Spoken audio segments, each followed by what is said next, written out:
Hello, my dear students. How are you? I hope you are fine. And you are most warm welcome in my YouTube channel Advanced English by Sunil Sir. This is my video of active and passive voice of infinitive sentences. याद रखना मेरे प्यारे छात्रों, ये मेरी video active and passive voice की होने वाली है, जो कि इन्फिनिटिव सेंटेंस के हैं पेसिव वॉइस। ठीक है, एक्टिव एंड पेसिव वॉइस को बेटा निम्न कहते हैं कर्त और कर्मवाच्य। ठीक है, तो आज पेसिव वॉइस होगी इन्फिनिटिव सेंटेंस, मतलब कि जब वर्ब के पहले टू आ जाता है, उन सेंटेंसेस की हम पेसिव वॉइस कैसे बनाएंगे वो आपको समझाएंगे। देखेंगे बेटा, बहुत सुंदर वीडियो है। सबसे पहले बेटा हेडिंग डालेंगे, active and passive voice, active and passive voice of infinitive sentences.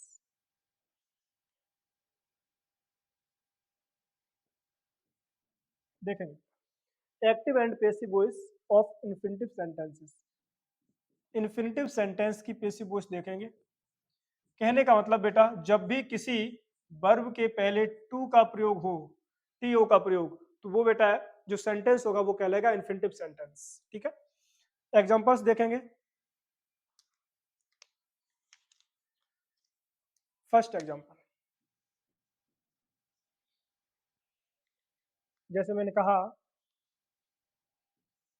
I am to read the book. बहुत अच्छी प्रकार समझेंगे, I am to read the book. Second example जैसे मैंने ले लिया, you are to play football. Number three,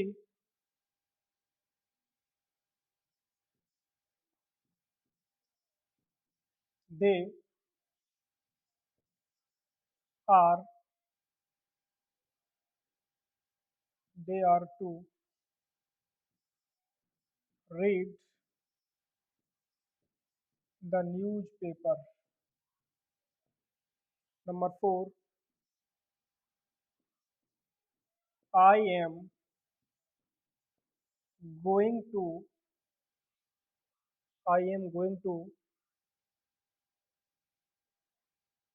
read the book. Fifth example जैसे मैंने ले लिया बेटा, she was to sing a sweet song. ठीक है, आपके सामने फाइव एग्जांपल्स है बेटा। फर्स्ट एग्जांपल देखेंगे, लिखा है I am to read the book. याद रखना, I am to read the book is am are के साथ जब प्रेजेंट कंटिन्यूअस का सेंटेंस होता है तो वर्ब की फर्स्ट फॉर्म में आईएनजी आती है। यहाँ पे आईएनजी है नहीं है, क्यों नहीं है? क्योंकि ये सेंटेंस इन्फिनिटिव है। ठीक है, इन्फिनिटिव का मतलब होता है वर्ब की फर्स्ट फॉर्म से पहले जब टू का प्रयोग होता है तो बेटा सेंटेंस कहलाता है इन्फिनिटिव। ठीक है, तो पेसिव वॉइस हम किसकी बनाएंगे? इधर नहीं बनेगी, क्योंकि इज एम आर के साथ में क्या आता है? Is being, am being, are being से बनती है। तो मुझे इस हेल्पिंग वर्ब की पेसिव वॉइस नहीं बनानी है, मुझे पेसिव वॉइस इधर की बनानी है। ठीक है, इधर की हम बनाएंगे सब्जेक्ट अकॉर्डिंग, हम वर्ब तो रख देंगे लेकिन इज एम आर के साथ बीइंग नहीं जोड़ेंगे क्योंकि ये इन्फिनिटिव है। अब इसकी हिंदी क्या होगी? I am to read the book, मैं किताब पढ़ने को हूं। ये नहीं कि हम किताब पढ़ने जा रहे हैं या जाते हैं, ऐसा कुछ नहीं होगा। I am to read the book का मतलब मैं किताब पढ़ने को हूं, मतलब कि किताब मेरे द्वारा पढ़ी जाने को है, ऐसे बनाएंगे। ठीक है बेटा, रूल क्या कहता है कि ऑब्जेक्ट का सब्जेक्ट बनाएंगे, तो इधर आ जाएगी द बुक, द बुक। ठीक है, उसके बाद में आई के अकॉर्डिंग एम है, द बुक के अकॉर्डिंग बेटा क्या हो जाएगा? Is, the book is. ठीक है, अब इसके अकॉर्डिंग हमने द बुक के बाद में क्या कर दिया? इज। पेसिव वॉइस यहाँ नहीं, मैंने कहा यहाँ की पेसिव वॉइस नहीं बनानी है, तो द बुक इज। ठीक है, तो द बुक के अकॉर्डिंग हमने इधर ही बन रही है पेसिव वॉइस, द बुक के अकॉर्डिंग क्या कर दिया? इज। उसके बाद में ये टू आ जाएगा। ठीक है, टू के बाद में बी का प्रयोग करेंगे, the book is to be. Read का थर्ड फॉर्म बेटा रीड ही रहेगा, लेकिन इसको पढ़ेंगे रेड, स्पेलिंग जस्ट वही रहेगी जो पहले थी। The book is to be read और ऑब्जेक्टिव केस से पहले बाई का प्रयोग करेंगे और आई का ऑब्जेक्टिव केस मी। ठीक है, मुझे यहां से अभी कोई मतलब नहीं है, मतलब कि यहां से मतलब तो है, तो इजेएमआर के अकॉर्डिंग जो बीइंग आती है वो नहीं हम लाएंगे। ठीक है, हम क्या करेंगे, यहाँ पे सब्जेक्ट आई है तो आई के अकॉर्डिंग एम है, अब हमारा सब्जेक्ट बुक बन गया है, इसके अकॉर्डिंग हम क्या कर देंगे, इज। ठीक है, फिर से बोझ इसके आगे की बनाएंगे, क्योंकि टू के बाद में बी लगा देंगे और रीड का थर्ड फॉर्म रेड हो जाएगा, बाई का प्रयोग करेंगे और जो हमारा सब्जेक्ट था आई के अकॉर्डिंग क्या कर देंगे, ऑब्जेक्टिव केस में मी। ये कह रहा है I am to read the book, मैं किताब पढ़ने को हूं, पैसिव वॉइस बनेगी the book is to be read by me, किताब मेरे द्वारा पढ़े जाने को है, पढ़ी जाने को है। उसके बाद में you are to play football, आप फुटबॉल खेले जाने को हो, मतलब कि आप फुटबॉल आपके द्वारा खेली जाने को है। कैसे बनाएंगे बेटा, ऑब्जेक्ट का सब्जेक्ट बनाएंगे, फुटबॉल। फुटबॉल बहुत सिंपल है, थोड़ा समझ लो कि यहाँ पे जो ऑब्जेक्ट होता है उसका हम सब्जेक्ट बनाएंगे, फुटबॉल हो गया है।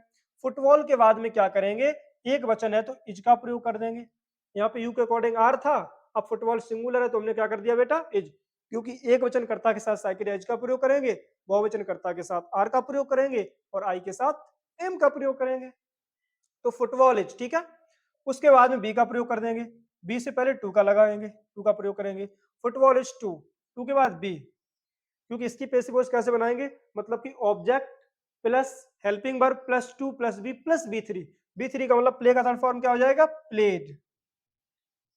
ठीक है, प्लेड। अब ऑब्जेक्टिव केस के प्रोनाउन से पहले हम बाई का प्रयोग करेंगे, बाई, और जो हमारा एक्टिव वॉइस में सब्जेक्ट है वो पैसिव वॉइस में होगा जाके ऑब्जेक्ट, तो यू का ऑब्जेक्टिव केस क्या होगा बेटा, यू ही रहेगा। ठीक है, you are to play football, passive voice बनेगी football is to be played by you. Next, they are to read the newspaper, passive voice बनाएंगे, द न्यूज़पेपर हमारा ऑब्जेक्ट है, बन जाएगा सब्जेक्ट, इधर आ जाएगा सबसे पहले द न्यूज़पेपर, द न्यूज़पेपर। ठीक है, अब यहाँ पे दे के अकॉर्डिंग आर था, न्यूज़पेपर बेटा हमारा सिंगुलर सब्जेक्ट है, क्या लगा देंगे, इज, द न्यूज़पेपर इज। उसके बाद में तुरंत करेंगे इन्फिनिटिव का प्रयोग। ठीक है, इन्फिनिटिव ये सेंटेंस को जोड़ने का कार्य करता है। ठीक है, अब यहाँ पे द न्यूज़पेपर के बाद में हमने साइक्रिया लगा दी है, अब यहाँ पे मान लो हम टू ना लगाते तो क्या होता, क्योंकि ये सेंटेंस इधर जोड़ा जा रहा है, इसके बाद जब जोड़ा जाएगा तो उसके बाद में एक वर्ब आएगी और टू के बाद कर देंगे बी का प्रयोग। ठीक है, टू बी, फिर रीड का थर्ड फॉर्म रेड, लेकिन पढ़ेंगे हेल्पिंग स्पेलिंग जो आएगी वो आर ई ए डी ही होगी। ठीक है, रेड इसको पढ़ेंगे लेकिन लिखेंगे रीड की ही स्पेलिंग। ठीक है, the newspaper is to be read, objective case से पहले वाई का प्रयोग करेंगे और दे का ऑब्जेक्टिव केस देम। ठीक है, कहने का मतलब यहाँ पे हम इन्फिनिटिव का प्रयोग कर देंगे, इन्फिनिटिव के बाद में बी का प्रयोग करेंगे। ये जो टू है ये जोड़ने का कार्य कर रहा है, they are to read the newspaper, तो the newspaper is to और टू के बाद लगा देंगे बी, क्योंकि इसकी पैसिव वॉइस तुरंत टू के बाद में बी आता है, यानी कि ऑब्जेक्ट का जो सब्जेक्ट बन जाएगा, फिर हेल्पिंग वर्ब, फिर टू प्लस बी थ्री, उसके बाद में ऑब्जेक्टिव केस के पहले बाई का प्रयोग कर देंगे, तो बाई देखो objective case them. Next, I am going to read the book. ठीक है, अब यहाँ पे क्या है कि यहाँ पे इन सभी में हेल्पिंग वर्ब्स के तुरंत बाद में क्या था, इन्फिनिटिव टू था, लेकिन इसमें क्या है बेटा, इसमें इसके तुरंत बाद एक मेन वर्ब दे दी गई है, but there is no problem, हम क्या करेंगे वही रूल अपनाएंगे, ऑब्जेक्ट का बेटा सब्जेक्ट बनाएंगे, द बुक। ठीक है, आई के अकॉर्डिंग क्या था एम, बुक के अकॉर्डिंग क्या कर देंगे इज, द बुक इज। ठीक है, उसके बाद में गोइंग लिखा है, गोइंग लिख देंगे, द बुक इज गोइंग। ठीक है, फिर टू, टू के बाद में बी और रीड का थर्ड फॉर्म वही read, to be read, by का प्रयोग करेंगे और आई का objective case me, I my me, बस। I am going to read the book, मैं किताब पढ़ने को जाता हूँ, यानी किताब मेरे द्वारा, अब इसमें क्या बनेगा, the book is going to be read by me, किताब पढ़ने को जाती है मेरे द्वारा, यानी किताब को मेरे द्वारा पढ़ा जाता है। ठीक है, फिर लिखा है she was sing a sweet song, she was, अब ये पास्ट में हो गया है, कोई दिक्कत नहीं है, she was sing a sweet song, यानी कि वह एक मधुर गाना गाने को थी, यानी कि एक मधुर गाना उसके द्वारा गाया जाने को था। हम क्या करेंगे बेटा, ऑब्जेक्ट क्या है, स्वीट सॉन्ग, इधर सब्जेक्ट बना लेंगे, तो अ स्वीट सॉन्ग, ठीक है। सी के अकॉर्डिंग वॉच था, यहाँ भी सब्जेक्ट हमारा सिंगुलर है, अ स्वीट सॉन्ग क्या कर देंगे, वॉच, अ स्वीट सॉन्ग वॉच, ठीक है। वॉच के बाद इन्फिनिटिव टू, बी लगा देंगे, टू बी। सिंग का थर्ड फॉर्म बेटा हो जाएगा संग, टू बी संग। ऑब्जेक्टिव केस से पहले बाई का प्रयोग करेंगे और सी का ऑब्जेक्टिव केस हर, ठीक है। A sweet song was to be sung by her. याद रखना इस बी के बाद तुरंत आपकी मेन वर्ब आएगी जो कि हर एक सेंटेंस में लगी हुई है। एक बार फिर देखते हैं, I am to read the book, passive voice बनेगी the book is to be read by me. दूसरा है you are to play football, football is to be played by you. Third है they are to read the newspaper, passive voice बनेगी the newspaper is to be read by them. Next है four, I am going to read the book, passive voice बनेगी the book is going to be read by me. Fifth है बेटा, she was to sing a sweet song, passive voice बनेगी a sweet song was to be sung by her, ठीक है।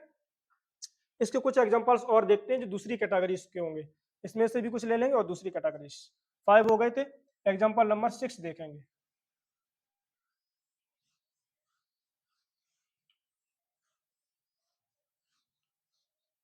I hope आपको पसंद आई होगी ये वीडियो। इसी प्रकार से समझते रहें। एग्जांपल नंबर 6 देखेंगे। Example number 6,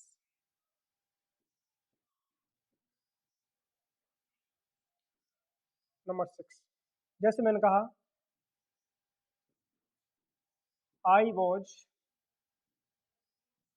to pluck the flowers. Number 7,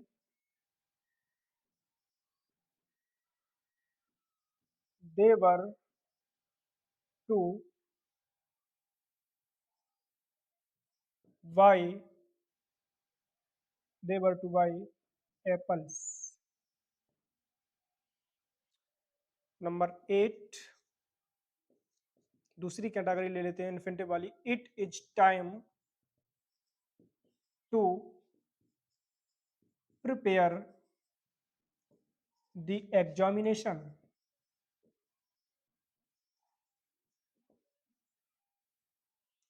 number 9,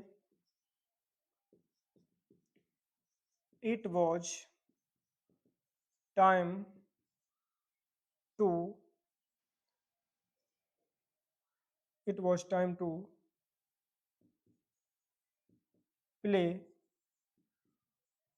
football, ठीक है बेटा।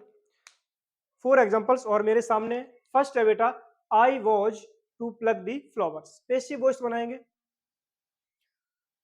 सबसे पहले ऑब्जेक्ट का सब्जेक्ट द फ्लावर्स, प्लूरल है, क्या कर देंगे, यहाँ पे आई के अकॉर्डिंग वॉच था, फ्लावर्स के अकॉर्डिंग बेटा हो जाएगा वर, द फ्लावर्स वर। बिल्कुल सिंपल है कि जो ऑब्जेक्ट हो उसका तुरंत सब्जेक्ट बनाओ, उसके बाद में ये देखो अब इसके अकॉर्डिंग साइक्रिया क्या लगेगी। पहले आपको एक्टिव साइक्रिया देखनी है, एक्टिव वॉइस में क्या है, वॉच है, क्योंकि यहाँ पे आई के अकॉर्डिंग वॉच था। अब यहाँ पे पैसिव वॉइस बना रहे हैं, फ्लावर्स है, फ्लावर्स प्लूरल हो गया है, प्लूरल के अकॉर्डिंग क्या कर देंगे, वर, तो द फ्लावर्स वर तुरंत। उसके बाद में क्या करेंगे, प्लग का थर्ड फॉर्म, और उससे पहले टू है तो टू लगा देंगे, टू के बाद बी, तो the flowers were to be, और प्लग का थर्ड फॉर्म प्लक्ड, ठीक है बेटा, क्या हो जाएगा, plucked, the flowers were to be plucked.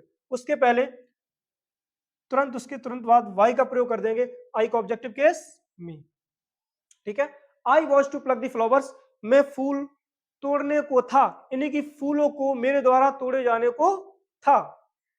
Next है दे वर टू बाई एप्पल्स, यानी कि वे आम खरीदने को थे, वो सॉरी आम नहीं एप्पल्स है, मतलब कि वे सेव खरीदने को थे, मतलब कि सेव को उनके द्वारा खरीदा जाने को था। हम क्या करेंगे, ऑब्जेक्ट का सब्जेक्ट बनाएंगे, एप्पल्स बेटा इधर आ जाएगा, ठीक है, यानी कि सब्जेक्टिव केस में जो भी होता है वो सेंटेंस सबसे पहले आता है, तो एप्पल्स, ठीक है। उसके बाद में एप्पल्स हमारे प्लूरल है, ठीक है, यहाँ पे देख अकॉर्डिंग वर का प्रयोग था, हम भी वर का प्रयोग कर देंगे क्योंकि एप्पल्स हमारे क्या है, प्लूरल है, एप्पल्स वर। उसके तुरंत बाद यहाँ पे हमने निपट लिया कि एप्पल्स था, ठीक है, हमने सब्जेक्ट बना लिया, भाई प्लूरल से हमने क्या कर दिया, वर का प्रयोग कर दिया, ठीक है। उसके बाद में तुरंत इन्फिनिटिव पे आ जाओ, टू, और टू के बाद तुरंत क्या करना है, बी। ठीक है, बी के बाद क्या करेंगे, हम तुरंत वर्ब की थर्ड फॉर्म का प्रयोग करेंगे। बाई का हो जाएगा बेटा वॉट, VOU और GHT, वॉट। ठीक है, जो हमारा सब्जेक्ट एक्टिव वॉइस में है उसका जब हम पेसिव वॉइस में ऑब्जेक्ट बनाएंगे तो उसके तुरंत पहले हम बाई का प्रयोग करेंगे, बाई, बी बाई। ठीक है, और देखो ऑब्जेक्टिव केस डैम, सिंपल है। फिर समझते हैं आपको क्या करना है कि जब भी इन्फिनिटिव की पेसिव वॉइस बनाने को हो तो जो एक्टिव वॉइस में ऑब्जेक्ट हो उसका तुरंत पेसिव वॉइस में सब्जेक्ट बना लो। एप्पल्स यहाँ पे ऑब्जेक्ट था, हमने क्या बना लिया, सब्जेक्ट। ठीक है, यहाँ पे दे के अकॉर्डिंग बर था, अब एप्पल्स भी हमारा प्लूरल है तो क्या कर दिया, बर। तुरंत उसके बाद क्या करेंगे, इन्फिनिटिव टू का प्रयोग, जो ये रखा है उसके तुरंत बाद बी का प्रयोग कर देंगे, टू बी। ठीक है, फिर हम वर्ब का थर्ड फॉर्म का प्रयोग करेंगे, बाई का क्या हो जाएगा, बॉट। उसके बाद में एक्टिव वॉइस में सब्जेक्ट क्या है, दे, और दे का ऑब्जेक्टिव केस देम, उससे पहले हम बाई का प्रयोग कर देंगे। और याद रखना टू यहाँ पे इसलिए करते हैं क्योंकि टू के तुरंत बाद हम थर्ड फॉर्म का प्रयोग नहीं कर सकते हैं, क्योंकि रूल ये कहता है जब भी इन्फिनिटिव टू हो तो उसके बाद में हमेशा वर्ब की फर्स्ट फॉर्म आती है। तो जो बी है इसीलिए टू का प्रयोग किया जाता है कि टू के तुरंत बाद हम बी का प्रयोग क्यों करते हैं, इसीलिए करते हैं कि इसके बाद भाई थर्ड फॉर्म आती है और मुझे टू के तुरंत बाद थर्ड फॉर्म नहीं लगानी है, इसीलिए टू के बाद तुरंत बी लगाओ और बी के बाद तुरंत थर्ड फॉर्म लगा दो। ठीक है, क्योंकि ये रूल नहीं कहता है कि भाई टू के बाद तुम थर्ड फॉर्म लगाओ, रूल ये कहता है कि टू के बाद में फर्स्ट फॉर्म आती है तो टू के बाद क्या आता है, तुरंत बी लगा दो अपनी तरफ से, बी के बाद तुरंत थर्ड फॉर्म। और थर्ड फॉर्म क्या करना है, एक्टिव वॉइस में जो हमारी फॉर्म होगी फर्स्ट फॉर्म उसको तुरंत थर्ड फॉर्म बनाना है, तो भाई का क्या हो गया, बॉट। और जो एक्टिव वॉइस में हमारा सब्जेक्ट है जो करता है उसको पैसिव वॉइस में जब बनाएंगे तो उससे पहले वाई का प्रयोग कर देंगे, और देखो ऑब्जेक्टिव केस क्या हो जाएगा बेटा, रैम। Next, it is time to prepare the examination. यह परीक्षा में तैयारी करने का बिल्कुल सही समय है, और बिल्कुल सही बात है, आपके लिए भी परीक्षा में तैयारी करने का बिल्कुल सही समय है। तो देखते हैं पैसिव वॉइस, ये इट वाली है लेकिन ये भी इन्फिनिटिव की कैटेगरी में आती है क्योंकि टू है।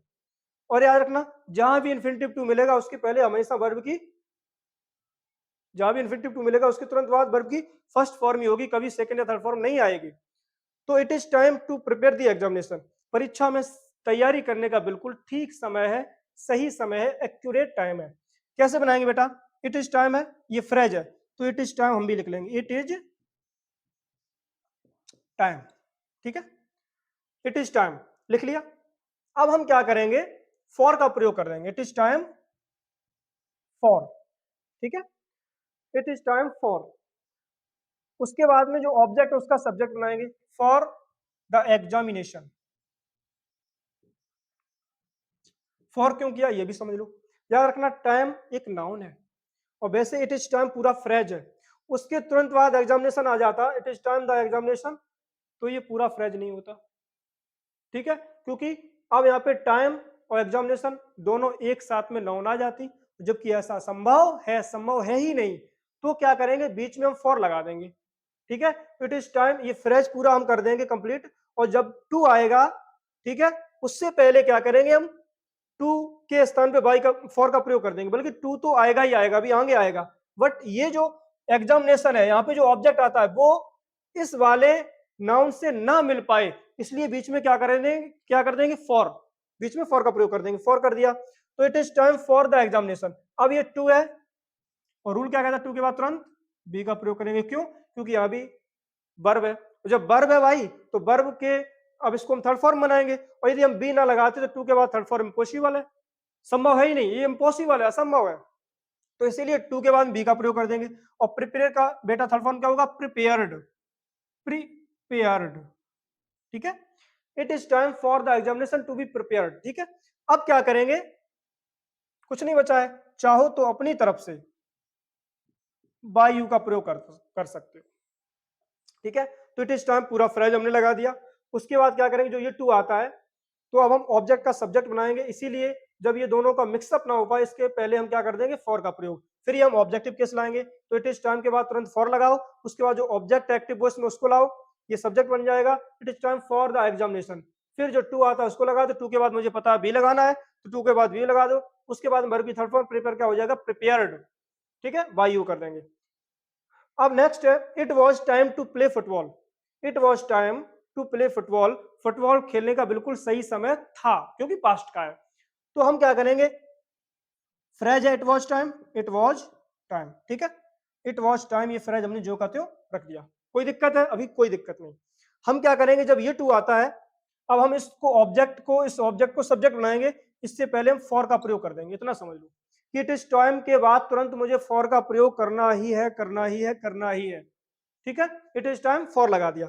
ठीक है, okay, there is no problem, it is time for. उसके बाद में हम क्या करेंगे, ऑब्जेक्ट को लाएंगे, फॉर फुटबॉल लगा दिया भाई। फिर मुझे क्या करना है, ये टू लाना है, टू ला दिया। टू के बाद मुझे पता क्या है, बी करना है, बी का प्रयोग कर दिया। फिर बी के बाद क्या करना है, मुझे पता है थर्ड फॉर्म का प्रयोग करना है, क्योंकि टू के बाद तुरंत थर्ड फॉर्म नहीं आती, इसीलिए हमने बी का प्रयोग किया है। अब इस बी के बाद तुरंत आएगी थर्ड फॉर्म। ठीक है, वर्ब की थर्ड फॉर्म, तो प्ले का क्या हो जाएगा बेटा, played, played. It was time for the football या for football to be played. चाहो तो अपनी तरफ से वाई यू का प्रयोग कर सकते हो, कोई दिक्कत नहीं। ठीक है, मतलब कि आपके द्वारा फुटबॉल खेले जाने को थी, मतलब कि ये सही समय था आपके द्वारा फुटबॉल खेले जाने का। ठीक है, एक बार बेटा फिर समझते हैं। I was to pluck the flowers, passive voice बनाएंगे, the flowers were to be plucked by me. दूसरा है 6/7, they were to buy apples, passive voice बनाएंगे, apples were to be bought by them. फिर नेक्स्ट है, it is time to prepare the examination, passive voice बनाएंगे, it is time for the examination to be prepared by you. Next, it was time to play football, passive voice बनाएंगे, it was time for the football to be played by you.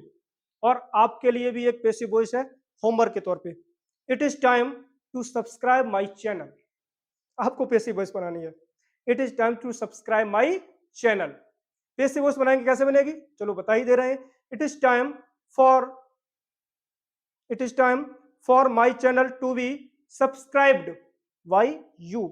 ठीक है, मेरे channel को आपके द्वारा subscribe किए जाने को है, यदि नहीं किया है तो just click on the bell icon, bell icon पर अभी प्रेस करें और मेरे चैनल को सब्सक्राइब करें। ठीक है, इसी प्रकार से आपके लिए वीडियो लाते रहेंगे। चलते मिलते हैं नेक्स्ट वीडियो में, तब तक के लिए take care and thanks for watching my video.